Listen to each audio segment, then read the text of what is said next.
Step 3, made a decision to turn our will and our lives over to the care of God as we understood God.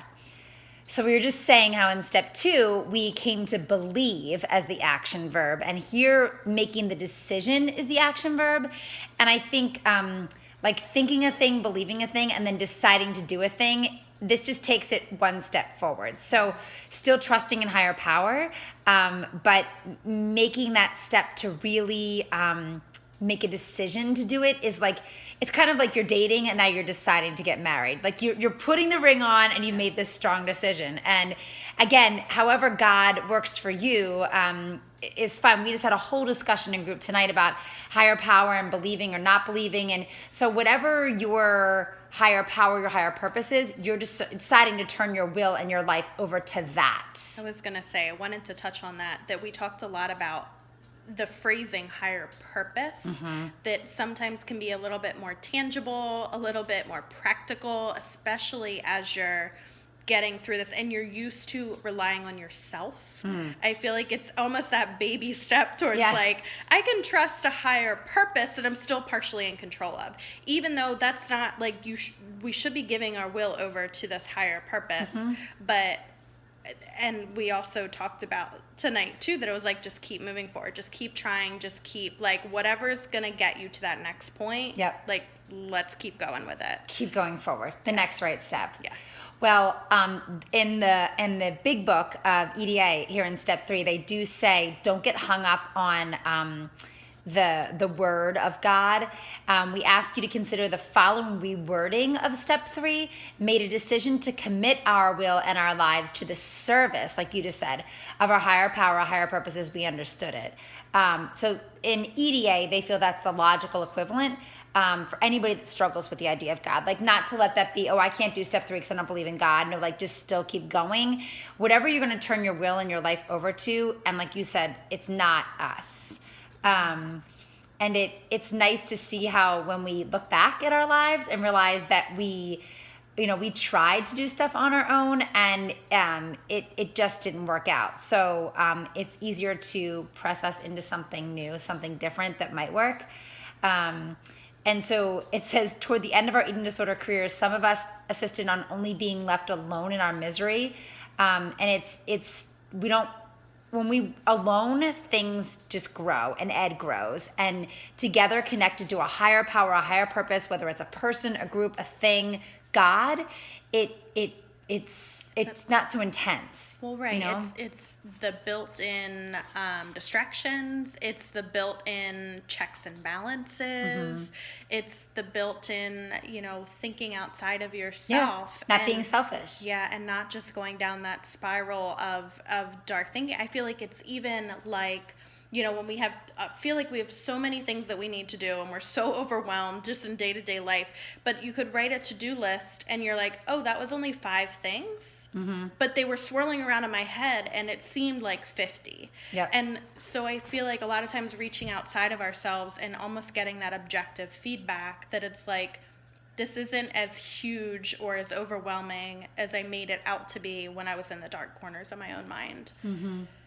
Yeah, and it is dark in there. And I think there's self-pity and there's, I sort of resisted that word selfish. I was like, I'm not selfish. But then it did, because our perspective, like you said, was around us as central importance. And nobody else's opinions or thoughts subjectively mattered, or they mattered too much. Right, or expecting them, like blaming everybody. Like, I'm not happy because you didn't get me the right gift. Or I'm not happy because you didn't say the right thing. Instead of, right, that is very selfish behavior. Instead of being responsible for our own happiness and our own health and healthy thinking, and it's a different form of selfishness, but that's something that I've struggled with too, that selfish thing. And I think it feels dirty. Well, and a lot of times we do a lot of things that aren't selfish, but maybe the way we were going about them was inherently selfish. I'm getting this to get the recognition, to get ahead, to get something for me. Maybe I'm doing this so that I will feel better. And with that being the purpose instead of the side effect. Does that make sense? It does. I like that our thinking was above all others. Like Yeah. they talk about in the AA text playing God, and in EDA we talk about directing the show. Like we felt that nothing knew else. best. We knew best. We knew best. And so this step is making this decision to not be the director and let God or higher power, higher purpose be the director.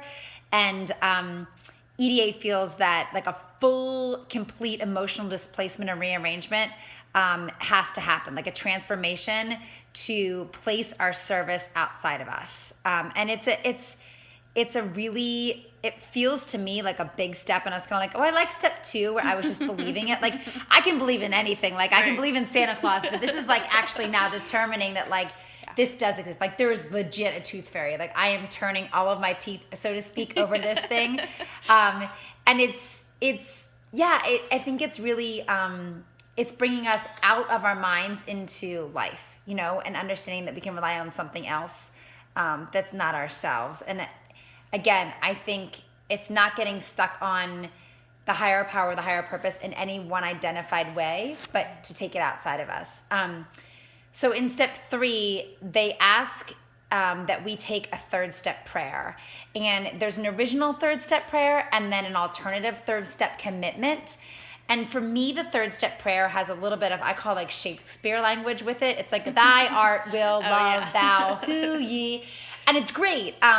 So that's, you could obviously read that, but I'm going to share the alternative 3rd step commitment, which I think for me just feels a little bit more, I'll call it 2017, but it just, it helps me to understand it better. And this is what fits for me. So I, and then you can leave space for your name, am now willing to commit myself to serving the greater good and be of cheerful service to those around me. I am willing to make my service to a higher purpose more important than any desire, like you said, for recognition or reward.